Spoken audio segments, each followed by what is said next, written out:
سنو اے مسلمانوں، یہ اسلام ہے۔ ٹی ویوں پر بیٹھ کر یہود و نصارہ کے پیسے کھا کر اس بندے کو کیا پتا اسلام کیا ہے؟ اسلام کے خلاف بھونکتے ہو، پہلے اسلام پڑھو۔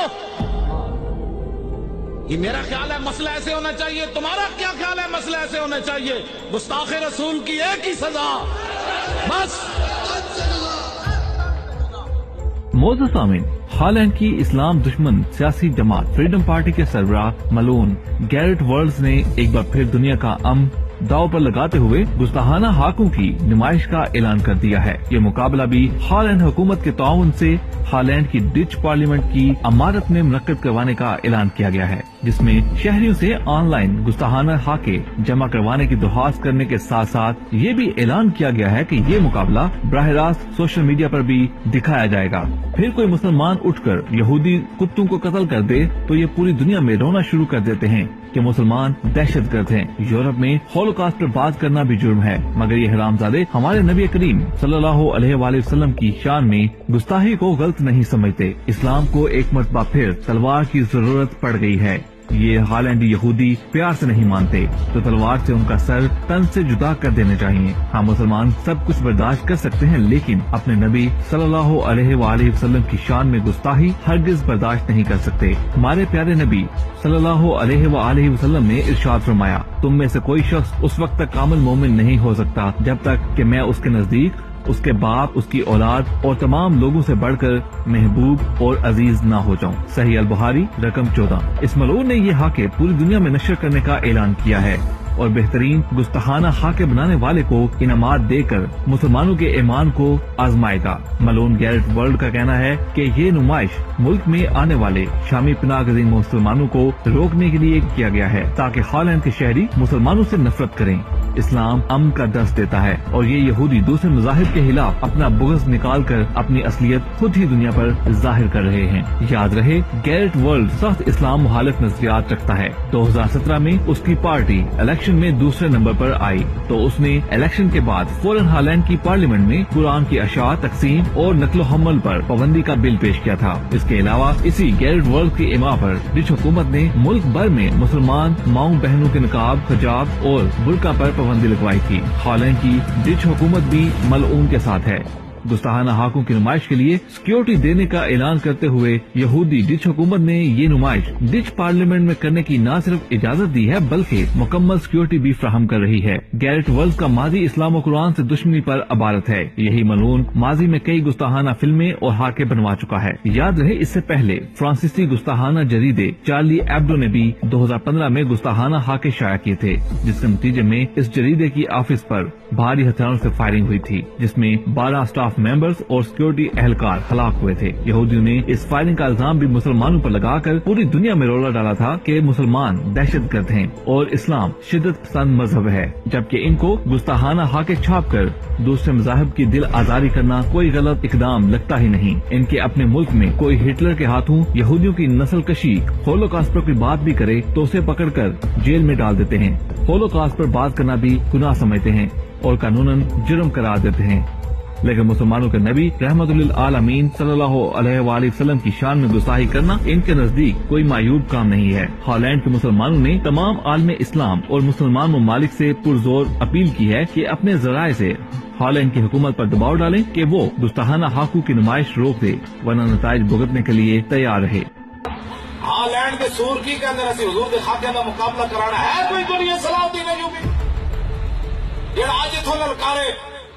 ہالینڈ کی پارلیمنٹ میں پتر تسی خاکے کی تیاری کرو تو میرے بھی غوری میزائل آ رہے ہیں، کوئی میں بھی ایٹم بم کا بکسا لے آ رہا کھولو تو ہے کوئی کام کرنے والا کہ آئے انسان کے پتر بڑھو، ورنہ غزنوی کے گھوڑے آ رہے ہیں، صلاح الدین ایوبی بھی آ رہا، نور الدین زنگی بھی آ رہا، خالد بن ولید کی تلوار بھی آ رہے انہوں گنڈے نو روکنے والا ہی کوئی نہیں۔ ساڑھے خاکے بڑھاؤ نہ زلیل دو پترو، ساڑھے نک لا دو کنڈ پیچھے، ساڑھا سر جڑا الٹا دو، ساڑھے خاکے بڑھاؤ۔ جو حضور کے بارے گل کی تھی کہ علاج وہی ہے جو ممتاز قادری کیتا، علاج نہیں تو کل علاج اسی تہاڈا یہ کرنا ہے۔ ہالینڈ ہوے یا امریکہ ہوئے یا مودی ہوئے کائنات کے ہر گستاخ واسطے پیغام ہے اج کوئی نہیں نہ ساڑے طاقت اج اسی کمزور ہاں لیکن اقبال کہنا اب تیرا بھی دور آنے کو ہے خطرے غیور کہ کھا گئی روح فرنگی کو ہوائے سیم و زر اقبال کہنا ہوئے ہن ساڑے غیرت مند فقیراں دا دور بھی آنا ہے اور اس دن اسی کھڑ کے ایک ایک کولوں پوچھنا ہے دس ہوئے پترا کھا کے کدے بنائے سن تو آئے بات سمجھن میں تو اسی نہیں تو ساڑی نسلیں جواب دینا تو ضرور دیں اسی تو ہڑے پائے میں اس واسطے انہوں دی کیویں ضرورت ہے حضور دے خاکے دے مقابلے کراندے پھر دیں اس واسطے ساڑے نال کھڑے ہو کہ حکومت لبیک دی ہوندی نا کہ میں ہالینڈ نو اسے دن کہنا سی پتر 9 لاکھ فوج اسی تیرے واسطے رکھی بنا کے بکھا دے دیں تیری کر کے گل ہو گیرٹ ولڈرز نے ایک بار پھر خبث وطن کا مظاہرہ کرتے ہوئے حرمت رسول صلی اللہ علیہ وسلم پہ حملہ آور ہونے کی ناپاک جسارت کی ہے۔ اس نے ڈچ پارلیمنٹ میں گستاخانہ خاکوں کا مقابلہ منعقد کروانے کا اعلان کیا ہے جس کی اجازت ہالینڈ کی قومی سلامتی کے محکمے اور محکمہ انسداد دہشت گردی کے ڈچ کوارڈینیٹر نے دے دی ہے۔ ڈچ محکمہ انسداد دہشت گردی جسے NCTD بھی کہتے ہیں ڈچ وزارت سلامتی اور انصاف کے زیر اہتمام ایک کونسل ہے جس کا سربراہ وزیر قانون و انصاف ہوتا ہے۔ اس کے علاوہ یہ محکمہ ہالینڈ میں شہری ہوابازی کا بھی ذمہ دار ہے اور ملک میں دہشت گردی کے خطرے کی نگہداری بھی کرتا ہے۔ اس محکمے کے ہالینڈ کے ہی نہیں بلکہ دنیا بھر کے مسلمانوں کے جذبات کو مجروح کرنے والے اس گھناؤنے فعل کی اجازت دینے کا مطلب یہ ہے کہ ہالینڈ کی حکومت اس قبیح فعل میں پوری طرح شریک ہے۔ ملعون گیرٹ ولڈرز کو پاکستان میں اس کے نام سے واقف زیادہ تر لوگ اس کی بنائی گئی متنازع فلم فتنہ کے ہدایت کار کے طور پہ ہی جانتے ہیں جبکہ اس کا اصل کیریئر سیاست ہے۔ اس نے اپنی جماعت پارٹی فار فریڈم 2006 میں بنائی اور اسی سال عام انتخابات میں اس نے اپنی مسلمانوں اور اسلام مخالف مہم کے بلبوتے پہ 9 سیٹیں حاصل کر لیں اور پارلیمنٹ میں 5ویں بڑی پارٹی بن گئی۔ اس کے 4 سال بعد 2010 کے انتخابات میں اس کی مقبولیت میں اضافہ ہوا اور وہ 24 سیٹیں حاصل کر کے ہالینڈ کی تیسری بڑی جماعت بن گئی۔ حالیہ انتخابات کے نتیجے میں 20 سیٹوں کے ساتھ پارٹی فار فریڈم اب ہالینڈ کی دوسری بڑی جماعت سمجھی جاتی ہے۔ اس کی مقبولیت میں اضافے کا اہم ترین سبب اس کے سربراہ کا اسلام دشمن اور شاتم رسول ہونا ہے۔ یہ کوئی پہلی بار نہیں ہوا کہ گیرٹ ولڈرز نے اس لائن حرکت کا ارتکاب کیا ہو۔ اس کا نعرہ ہے کہ میں مسلمانوں سے نہیں بلکہ اسلام سے نفرت کرتا ہوں۔ ایک بار اس نے مسلمانوں کو تنبیہ کی کہ اگر وہ نیدرلینڈ میں رہنا چاہتے ہیں تو انہیں چاہیے کہ وہ آدھا قرآن نعوذ باللہ تلف کر دیں۔ اس نے بارہا نبی پاک صلی اللہ علیہ وسلم اور قرآن کی شان اقدس میں بدترین گستاخیاں کی ہیں۔ فلم فتنہ تو دنیا بھر کے مسلمانوں کی دل آزاری کا سبب بنی اور اس کی وجہ سے اس فلم کی نمائش کے سلسلے میں اس پر برطانیہ میں داخلے پر پابندی بھی لگی جو بعد میں اٹھا لی گئی۔ اس فلم کی وجہ سے آسٹریلوی عالم فیض محمد نے اس کے قتل کا فتویٰ جاری کیا اور القاعدہ نے اپنے مبینہ رسالے انسپائر میگزین میں اپنی جاری کردہ ہٹ لسٹ میں اس کا نام بھی شامل کر دیا۔ اس لسٹ میں پہلے ہی ملعون سلمان رشدی اور فلیمنگ روز کا نام شامل تھا جو ڈنمارک کے بدنام زبانہ اخبار جیلانڈس پوسٹن کا ایڈیٹر تھا جس نے گستاخانہ خاکے شائع کیے تھے۔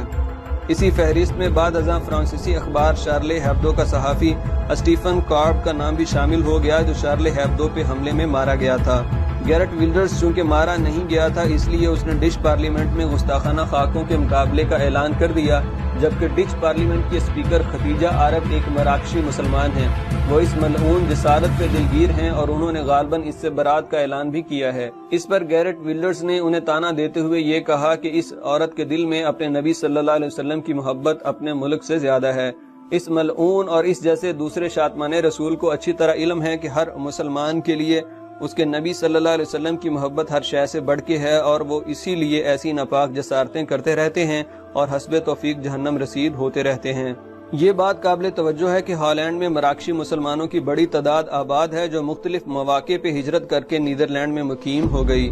گیرٹ ولڈرز جو اپنی پارٹی بنانے سے پہلے نیدرلینڈز کے چوتھے بڑے شہر اوریخت کا میئر بھی تھا، اس کی انتخابی مہم اسلام اور انہی مراکشی مسلمانوں کی دل آزاری پر مشتمل تھی۔ وہ یورپ میں بالعموم اور نیدرلینڈ میں بالخصوص مسلمانوں کی ہجرت اور معاشرے کے خلاف ہے۔ وہ اسے ٹرمپ کی طرح یورپ اور مغربی ثقافت کے لیے خطرہ سمجھتا ہے۔ اس کا خیال ہے کہ مسلمان اسی طرح یورپ کو ہجرت کرتے رہے تو ایک وقت آئے گا جب یوروبیا اور ندربیا ایک حقیقت ہوں گے، حالانکہ اس کے ملک کی پارلیمنٹ میں اسپیکر کے مسلمان ہونے کے باوجود توہین ناموس رسالت کی ناپاک مہم اس 4 دیواری میں ہونے جا رہی ہے اور نبی صلی اللہ علیہ وسلم کی محبت کا تانا سننے والی ختیجہ عرب چاہتے ہوئے بھی کچھ نہیں کر پا رہی، کیونکہ پارلیمنٹ میں ملعون گیرٹ ویلڈرز کی اکثریتی پارٹی موجود ہے جس نے اسی بنیاد پر مقبولیت حاصل کی ہے۔ فرانس میں مسلمانوں کی ایک بڑی تعداد ان گستاخانہ خاکوں کی اشاعت کو نہ روک سکی جو آزادی اظہار رائے کے نام پہ شائع کیے گئے تھے۔ فیصلہ بالآخر بندوق کی گولی نے کیا اور کافی عرصے تک سناٹا چھایا رہا۔ امام نے لکھا، عیسائیوں نے کہا ہم نے، مغلوں نے کہا ہم نے عیسائی ہونا ہے، بڑے بڑے عیسائی آ گئے، پوپ آ گئے، پادری آ گئے، سٹیج لگ گیا، فجعل واحد منہم ینتکس النبی۔ یہ ناموس رسالت کا مسئلہ اگر مگر سے کام نہیں ہوتا، وہاں ایک بندے نے کھڑے ہو کر حضور کے خلاف بات کر دی، اس گمان سے کہ آج یہاں نہ ممتاز قادری ہے، نہ تنویر قادری ہے، نہ پیر میر علی شاہ ہے، نہ امام احمد رضا ہے، نہ امام ربانی ہے، نہ داتا علی اجمیری ہے، نہ خواجہ قطب الدین بختیار کاکی ہے، نہ بابا فرید ہے، نہ امام اعظم ہے، نہ خواجہ ابو الحسن خرقانی ہے، نہ با یزید بستانی ہے، نہ یارویں والے پیرن آج گل کرو حضور کے خلاف۔ لیکن امام کہتے ہیں وَهُنَاكَ قَلْبٌ صَيْدٌ مَرْبُوطٌ، ایک شکاری کتا باندھا ہوا تھا، جب اس نے حضور کے خلاف بات کی، شکاری کتا سونے کے زنجیر سے باندھا ہوا تھا، لوگ چائے کی پیالی پر ادھر ادھر ہو جاتے، اس نے سونے کی زنجیر گلے سے توڑ دی، یہ نہیں دیکھا مغلوں کا سونا ہے، اس نے کہا رکھو یہ سونا کوڑ، میں گل وچ ہور کرن لگا، سونا توڑا اور ادھر پھینک کر چھلانگ لگا کر چڑھ گیا۔ وہ جو حضور کے خلاف بات کر رہا تھا فخشمہ، اس کو تھپڑ مارا۔ اس کو پہلے چاہیے تھا کہ منگولوں کی عدالتوں میں جاتا،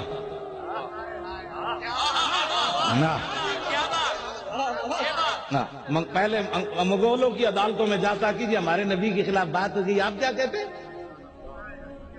میں نے کہا کتے کو بھی پتا تھا یہ دنیا کا جداگانہ مسئلہ ہے، ناموس رسالت کا مسئلہ بالکل جداگانہ ہے، اگر کسی کو تکلیف ہے تو 5 منٹ میں ہم دور کرنے کے لیے تیار ہیں۔ جن لوگوں نے فلم بنائی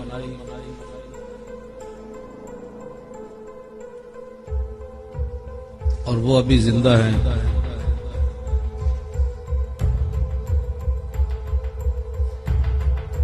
اور امریکہ میں مسلمان ڈالر کمانے کے اوپر لگے ہوئے ہیں، اور وہ یہ منتظر ہیں اس بات کے کہ کوئی کتا اٹھے امریکی اور اس کو مار دے، جس طرح بھائی منگولوں کے کتے نے مارا تھا، وہاں بھی امریکی کتا اٹھے اور ان کو مار دے، اور ہم ہاتھ پہ ہاتھ دھرے منتظر فردہ بیٹھے بھی۔ اسی طرح برطانیہ کے مسلمان شیطان رشدی وہاں زندہ ہے، اور وہ بھی منتظر بیٹھے ہیں کہ کوئی کتا اٹھے اور اس کو لڑ جائے۔ یا ایھا النبی حرض المؤمنین علی القتال، اے میرے نبی مسلمانوں کو جہاد پر ابھاریے۔ ہاں ان یکم منکم مئتان وان یکم منکم مئۃ یغلبوا، میرے حبیب نے وچ 20 جنے ہوئے تے 200 تے غالب آ جان گے، تے 100 آیا تے 1000 تے غالب آ جانا۔ اے تے قرآن دی نصاں کیوں جی؟ ہاں اے تے قرآن دے وقاتلوہم حتی لا تکون فتنۃ ویکون الدین کلہ للہ۔ بتاؤ امریکہ ایٹم بم پھینک کر بھی عادل ہے، تم حضور کی خاطر ایٹم بم کی ایک بار بات کر کے تو دیکھو، پھر دیکھنا کہ محمد سے وفا تو نے تو ہم تیرے۔ یہ تو آڑے دم خام نہیں تو پھر سانو دیو۔ ہاں اے نہ ہوئے قیامت جے حضور دے خاکے بن دے رون کہ تسی یہ گھوڑے نہ کھولے، انہاں گھوڑیاں کیا دھمکیاں نہ دیتیاں، تے سن لو میری گل، قیامت والے دن یہی ایٹم بم سے رب تہاڈے تے چلا دے گا کہ میرے نبی دی عزت واسطے تساں کچھ نہ کیتا تے آج خود کھاؤ پھرے بم۔ آج لے ان کی پناہ، آج حضور واسطے ساریاں چیزاں قربان کرو۔ ہالینڈ نو دھمکی دیو، ہاں انہوں بالکل کھلے الفاظ وچ کہو کہ ساریاں گلاں برداشت، حضور دے بارے گل نہ کریں۔ او مولی خادم تے گل کیتی او دے کول ایسی نہیں، ساڈے کو ہے ایسی چلا دینا۔ میں تہاڈے نال گل حقیقت وچ کر رہا، اے نہ ہوے قیامت والے دن میزائل بھی رب العالمین تہاڈی طرف چلا دے۔ اج اسلام واسطے وَاعِدُّوا لَهُم مَّا اسْتَطَعْتُم مِّن قُوَّةٍ وَمِن رِّبَاطِ الْخَيْلِ تُرْهِبُونَ بِهِ عَدُوَّ اللَّهِ، جب قرآن نے یہ کہا کہ ڈرانا ہے تم نے، کیوں جی دھمکیاں دینی ہے تم ترہبون دا کی مانا ہے جیڑا مرضی مانا ترہبون بھی عدو اللہ و عدوکم تم نے ان گھوڑوں کے ذریعے جو تم نے تیار کر کے رکھے ہیں غوری میزائل شاہین میزائل اور ابدالی میزائل حطف 9 خالد ٹینک درار ٹینک اے اتنی وڈی فوج اے تو سارے اسلام دے گھوڑے تے قرآن دا حکم کیوے انہاں نو خالی جناب روزانہ مالش کرنی نہ یہ تیار کر کے ترہبون بھی عدو اللہ انہاں دے ذریعے تسی دھمکیاں دینیاں کنہاں نو اللہ دے دشمناں نو اللہ نے اپنے حبیب دا وچوں نہ ہی کٹ دیتا ایکو گل رکھی جڑ فرمایا جڑا میرا دشمن ہو میرے حبیب دا بھی دشمن کیوں جی عدو اللہ و عدوکم درمیان وچ اللہ نے فرمایا میں اپنے حبیب دا دشمن اپنا دشمن سمجھدا ہاں اللہ نے فرمایا جڑا اللہ رسول دا دشمن ہوے تسی انہاں نو دھمکیاں دینیاں تے اور وا عدوکم جڑے تواڈے دشمن ہیں انہاں نو بھی دھمکیاں دینیاں واخرین من دونہم اور بہت سارے وہ ہیں لا تعلمونہم اللہ یعلمہم بہت سارے اوون جڑے تواڈے وچ رہندے ہیں تسی نہیں جاندے اسی انہاں نو جاندے رب نے فرمایا رب انہاں نو جاندا او لبرل یو والے تو اللہ نے فرمایا کچھ وہ ہے جنہیں تم نہیں جانتے اللہ جانتا ہے تو ان کے ساتھ کیا ترہبون اسلام ترہبون کی بات کرتا ہے یا امن کی بات کرتا ہے ہاں جب گھوڑوں کی بات آئے نا گھوڑوں کی بات آئے تو اس کے بعد امن کی بات نہیں ہوتی اس کے بعد پھر دھمکیوں کی بات ہوتی ہاں جی جب حضور کے خلاف کوئی بات کرے تو پھر امن کی بات نہیں پھر دھمکی کی بات ہے تو آج جتنی بھی گھوڑے تم نے باندھے ہوئے ہیں گھوڑوں کے ذریعے اللہ اور اس کے دشمنوں کو دھمکیاں دو کیوں جی رسم منزل مقصود و قرآن دیگر است اور رسم و آئین مسلمان دیگر است اقبال کہتا قرآن دی منزل مقصود ہو رہے مسلمان دا رسم و آئین ہو رہے علم حق را در کفا انداختی باہر نانے نقطے دین در باختی اقبال کہتا ہے روٹیاں ٹکر واسطے تو اے بی سی پڑھیا جے محمد عربی دا قرآن پڑھیا ہوتا تو دھمکی دے ہی دینی سی میں نے کہا تم حضور کے خاکوں کی بات کرو اور ہم ادر مدر کی بات کریں وہی موقف ہے آج بھی ہمارا وہی موقف ہے اگر دنیا کے اندر امن چاہتے ہو ہمارے آقا و مولا کی عزت کرنا سیکھو ہمیں گالیاں دو نا سارے دنیا تم نے تباہ کر دی پھر بھی ہم برداشت کر رہے ہیں لیکن حضور کے خاکوں کے تم مقابلے کا اعلان کرو یہ ایٹم بم تو معمولی چیز ہے دونوں جہان بھی حضور کی ناموس پر غرق ہو جائیں برباد ہو جائیں ان کی کوئی حیثیت نہیں ہے آلینڈ اور جتنی بھی شیاطین ہیں دنیا میں جو حضور کے بارے میں بات کرنا چاہتے ہیں ان کے لیے ہمارا موقف یہی ہے ہاتھ کھڑا کر کے ان کے لیے ہمارا موقف یہی ہے کہ وہ باز آ جائیں ورنہ ہم ان کے اوپر ایٹم بم گرا دیں گے حضور کے بارے میں بات برداشت نہیں ہوگی